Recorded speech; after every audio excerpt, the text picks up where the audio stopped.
Hi guys! Welcome dahil sa akong video. Welcome sa akong vlog. So, kani siya.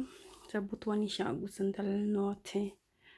So, mani siya ang tulay nga among naagihan.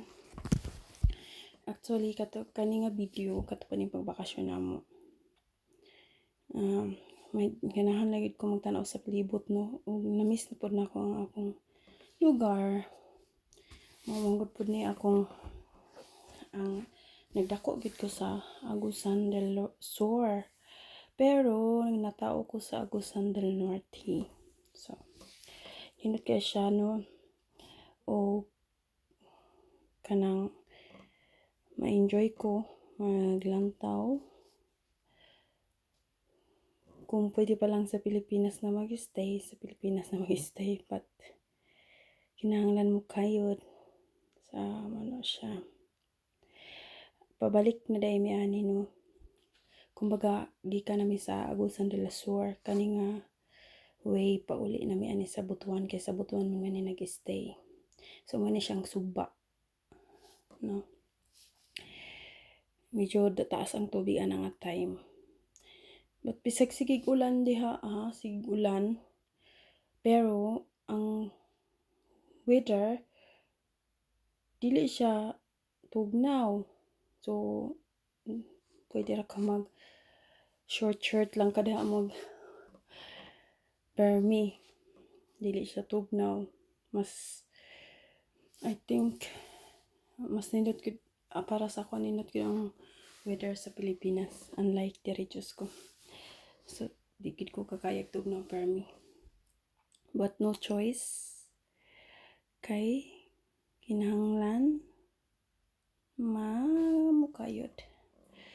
O kinahanglan pa manarbaho aya pa maka-relax o makabalik sa Pilipinas. So, nag-plug sa Pilipinas. So, na siya, no? Kani siya ang kani yung nakita mo na siya ang plaza diya or park, like mga karaan plaza or park. So that time kana pag uli namo is Pasko. So makita ni mga church and napay mga display sa kana mga Christmas tiko. Ang kanindot lang diri bisan gamay siya nga city, pero naagid siya yung mga malls like SM City, Butuan, Robinsons, and naapot siya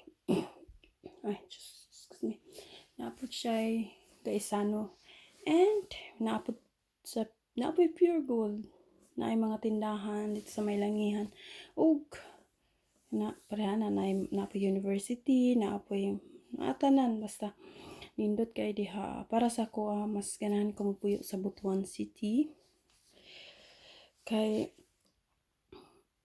although pag Pasko, pag weekend, so traffic nya wala pud kay traffic light pa, pero mas ginaganahan bisag akong bana ganahan po diha sa Butuan. Then ang weather is very nice po, unlike sa kanang uban namong naadtuan is grabe ka humid. So sa Butuan dili ra kay siya, and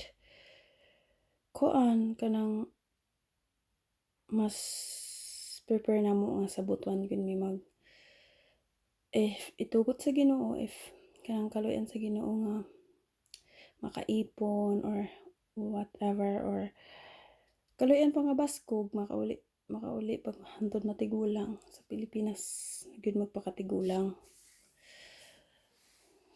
Pero kinahanglan pag yun,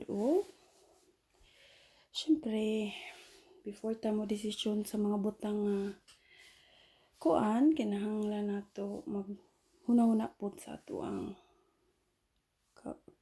umaabot. So mana siya, no? Traffic, as in traffic, kay wala traffic light na ay pipila, pero dili gid kanang ang uban wala gid siya, murag isa ra man siguro sa number, basta kay dili siya kulang gid siya, pero dili man pud ang importante manggod kumupuyo ka diha sa ang weather ug ang kuan dili kayo pa kayo crowded pa. So for me is Butuan gud ang nice, ang Butuan gud ang nindot para sa mo ha. Sa Butuan jud may mag-stay. So mao na siya diri dapit mo. I think is SM, and then sa sunod is Kaisano. So I think is that time kay daghang tao. So actually pag mag-drive akong bana ra gyud mohunong sa kanang bitong na zebra kanang sa mga pedestrian lane, wala pud maanad ang mga tao sa atoa sa Pilipinas nga kanang akong bana kay pag na pedestrian lane mahunong ang mga tao mohunong kay wala siguro sila naanad gani nga mutabok kay mas muuna man ang mga sakyanan. But sa akong bana siya gyud mohunong, then pa labayon niya ang mga tao nga gusto mo labay sa kanang kuan sa pedestrian lane ba.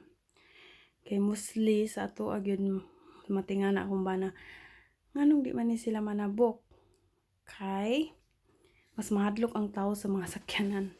Mas usahay kay mosingyas pa nga mo diretso mi kay sila ang mohunong. So sa mga ingana nga kuan wala kay kagit sa akong bana. Kaya nga daw mga hunong bitaw. So mao ni siya ang lugar sa among na mao ni sa akong mga isa nga na video tong bakasyon namo. Although dali ra kayo ang 26 days, kulang gyud kaayo, grabe ka. Daghang pay wala na si kaso kay dali ra kayong adlaw niya. Kung pwede pa lang mo bakasyon tag 3 months unsa pa diha. Kaso kung magbakasyon pod og dugay kinahanglan magud pod manarbaho. So mao nang tag 1 month ra gid ko to. Sunod tibon ra. McDonald's siya. Muna siya ang among yunungan. Kaisano. Kani dere wala na siya traffic light. Mo nang medyo dugay-dugay magulat diha.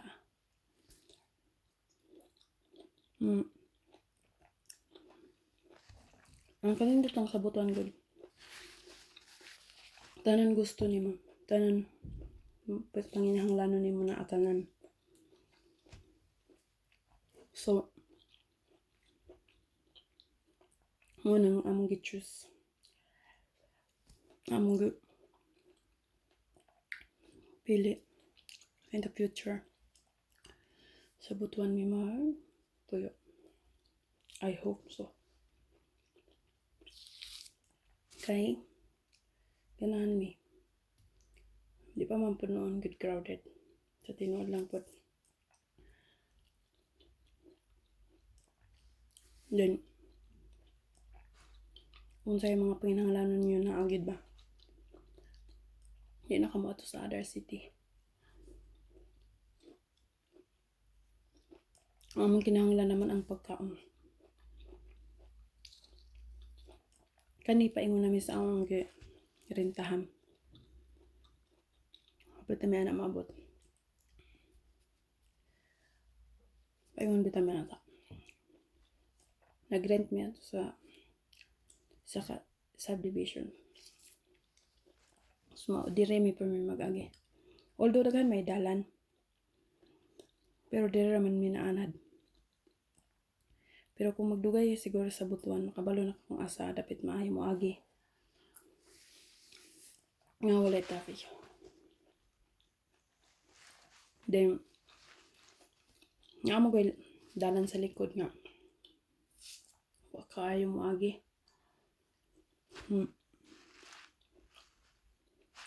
Kung gud mi maswito. Unang diri asa mi magagi. Diri nindot sa kinaatanan.